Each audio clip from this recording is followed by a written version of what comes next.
চুরিজারি খুব একটা ক্রীড়া, বিধবার কার্ডও বেশি না, কল বেশি না। আল্লাহ তাআলা এই সুনামের জন্যে হালুয়াঘাট বা ধুবড়াতে যে সুনামটা অর্জন করেছে এটাও আল্লাহ তাআলার রহমত। চুরি করলে হয়তো কটা পয়সার মালিক হইতাম, কিন্তু আমি খেয়াল করে দেখেছি যে সামান্য দিয়েই চলে, এত বেশি প্রয়োজন নাই। এটা আমার ব্যক্তিগত মনে হয়, আমার মত। পোশাক আশাকের ব্যাপারে অনেকে প্রশ্ন করেন যে ধর্মসভায় যায়, টুপিও পরে না, পাঞ্জাবিও পরে না। আমি একটা বিষয় আপনাদের নলেজে আনছি, সেটি হচ্ছে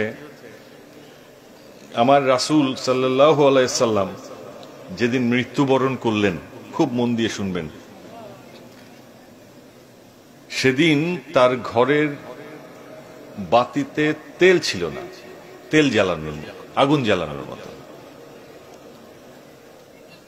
ওনাকে যে কাপড় দিয়ে দাফন করা হয়েছিল সেই কাপড়ের মধ্যে 100 তালি দেয়া ছিল। এখন আপনি বলেন যে, আপনি বলবেন যে একজন নবীকে দাফন করা হয়েছে, একজন মানুষকে দাফন করা হয়েছে, এটার বাইরে আরেকটা পরিচয় আছে।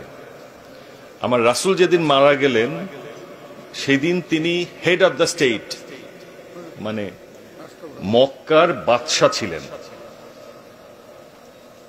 উনি প্রশাসনিক কাজ সম্পন্ন করতেন। মক্কার বাদশার দাফন হয়েছে, কাফনের কাপড়ের মধ্যে 100 তালি দেয়া ছিল। সুতরাং আপনি যখন আমার দিকে তাকিয়ে কাপড়ের দিকে তাকান, তখন এটা কোনো নগণ্য বিষয়। আমার লজ্জা নিবারণের জন্য আমি যে পোশাক পরিধান করি, এটা শুধু লজ্জা নিবারণের জন্য, এটা কোনো মুখ্য বিষয় না। আসলে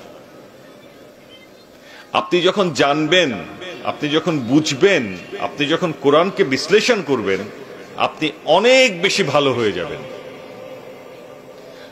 কিন্তু পরিত্রাণের বিষয় হচ্ছে যে পবিত্র কোরআন জানা ছাড়া আমরা কবরে চলে যাই।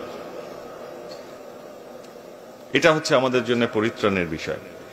এই যে আপনি আমাকে বলবেন যে আপনি কেন এতগুলো ধর্মসভাতে যান, এটাও একটা কারণ। কারণ আমি মৃত্যুর দিকে এগোচ্ছি প্রত্যেক দিন, প্রত্যেক মিনিটে, প্রত্যেক সেকেন্ডে আমি আস্তে আস্তে কবরের দিকে এগোচ্ছি। আপনারাও যারা এখানে মানুষ রয়েছেন। সুতরাং আমি চিন্তা করছি আপনার চেয়ে আর একটু বুদ্ধিমান হয়ে, যে আমি ওই যে কবরে শুয়ে থাকবো, তখন যাতে আল্লাহ তাআলার রহমত আমার উপরে নাজিল হয়। তার মানে আমি আপনার চেয়ে বুদ্ধিমান। আপনার কাছে আমার আহ্বান থাকবে, এখানে যারা যুব সমাজ আছে, যুব সমাজ ভালো পথে নাই, এটার প্রমাণ হচ্ছে এই পর্দার বাইরে গেলেই দেখবেন। এখানে যতগুলো মানুষ ধর্মসভায় বসে আছেন, তার 2 গুণ মানুষ বসে আছে ওর বাইরে। তার মানে প্রমাণিত সত্য যে আমরা আমাদের সন্তানদেরকে মানুষ করতে পারছি না। এখানেই প্রমাণ। এই পর্দার পরে শুধু তাকায় দেখেন অবস্থাটা এখানে কি। এই যে আমি ধর্মসভাগুলোতে যাই, আমি দেখছি তো চেহারাটা দেখছি। 5000 মানুষ এখানে থাকলে 15,000 মানুষ বাইরে থাকে, তারা এখানে ফুর্তি করতে আসে। আজকে যে এই যে আবুল কালাম আজাদ আমাদের ছোট ভাই, আমাদের সম্পদ এগুলো, এই যে আমার বাইরে একজন বসে আছেন, এই যে আমার মান্নান চাচা, কালাম আমার ছোট ভাই একটু আগে বয়ান করলেন, এগুলো কিন্তু আমাদের সম্পদ। তারা ছিল বলেই আজকে কিছু অন্যায়ের বিরুদ্ধে প্রতিবাদ হয়। চেয়ারম্যান বলেছে এটা, যে আমরা তো আসলে সব কথার প্রতিবাদ করতে পারি না, তারা আছেন বলে এগুলোর প্রতিবাদ হয়। এখন আমি আপনার কাছে বিনয়ের সাথে বলবো যে আমরা যারা রাজনীতির সাথে যুক্ত আছি, সমাজনীতির সাথে যুক্ত আছি, তারা খুব বিব্রতকর অবস্থায় দিন যাপন করি।